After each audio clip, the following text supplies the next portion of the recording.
All right, so next thing we're going to be looking at in chapter 14 deals with the functions of acids and bases. Let's remember that acids increase the concentration of H+, which is synonymous with H3O+. Let's remember that bases increase the concentration of OH-. Let's also remember from last year that we related the functions of acids and bases and their concentration to something called Kw, which we said was equal to the concentration of H+ in solution times the concentration of OH-, and that this was always a constant of 1 × 10⁻14th. And that meant that we were able to put these things into a devil's triangle, and that if we needed to find H+, it was simply Kw divided by OH-, and if we needed to find OH-, it was simply Kw divided by H+. And that we also finally had some equations for calculating something called pH, where we said pH is equal to the negative log of the concentration of H+. There's also something called pOH, which is negative log of the concentration of OH-. And that we had versions of these for going backwards, where we could say that the concentration of H+ is equal to the anti-log of the negative pH, and that the concentration of OH- is equal to the anti-log of negative pOH. Okay, you guys remember all that stuff. I'll ask you to do a couple of things that we kind of fresh our memory on that. But since we've been dealing with this thing called equilibrium, I guess that kind of brings a bit more into perspective what this thing called K is. Well, now that we know how to write an equilibrium expression, let's say that I was going to ask you to write the equilibrium expression for the dissociation of water, what we call the autoionization. And if you just let it sit, water, what happens is it dissociates into H+ and OH-. Some people write it that this H+ actually glomps onto another water molecule, and so they'll write it like this. And that's why these two are synonymous. But remember that these are aqueous solutions. So if I was going to ask you to write the equilibrium expression for this, K, the K for water, you would probably say that it's equal to the concentration of H+ or H3O+ times the concentration of OH-. There's no coefficient, so there's no exponents, divided by the concentration of H2O.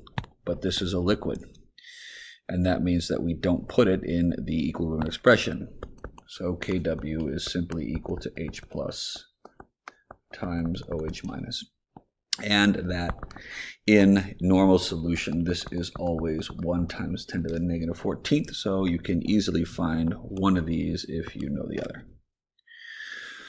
Well, the way it works is that acids and bases do the same thing.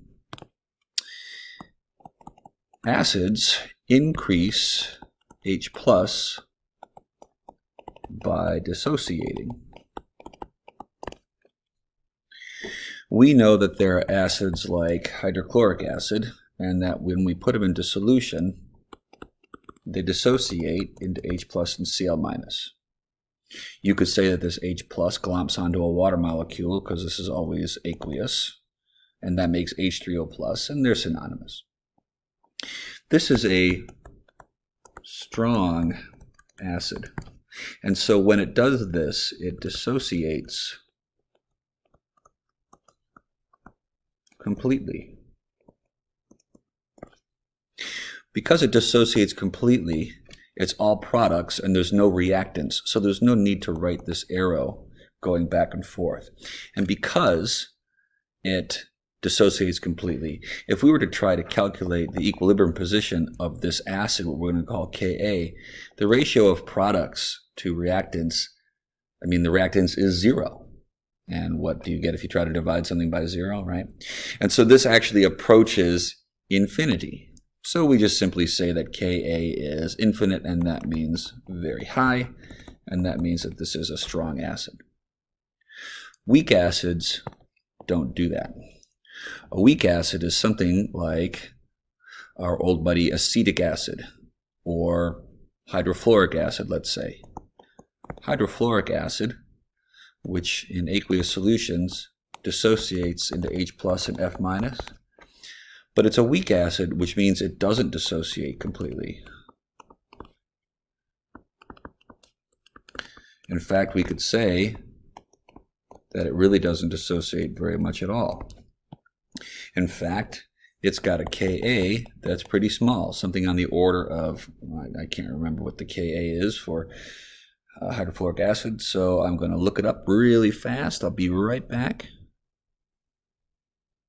Something on the order of 6.6 times 10 to the negative 4. Other places recorded as 7.2 times 10 to the negative 4. We'll worry more about that value later on. But what that means is that if we write this expression, we're not worried about the water part of it. Actually, we are going to write it as a complete dissociation. Then our products would look like this: H plus and F minus over HF. But remember what we do when this is small? So it doesn't dissociate completely. And we could say that the higher this value for Ka,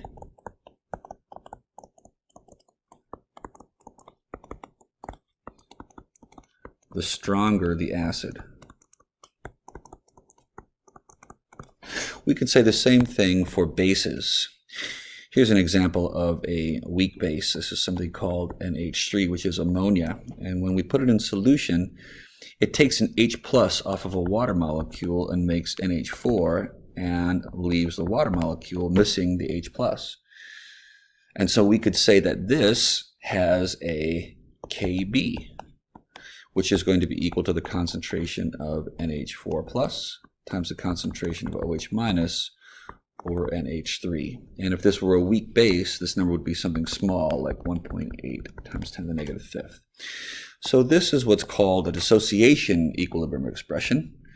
And we write them just like we do our regular equilibrium expressions from chapter 13. So I'd like you to practice this a little bit tonight. Okay?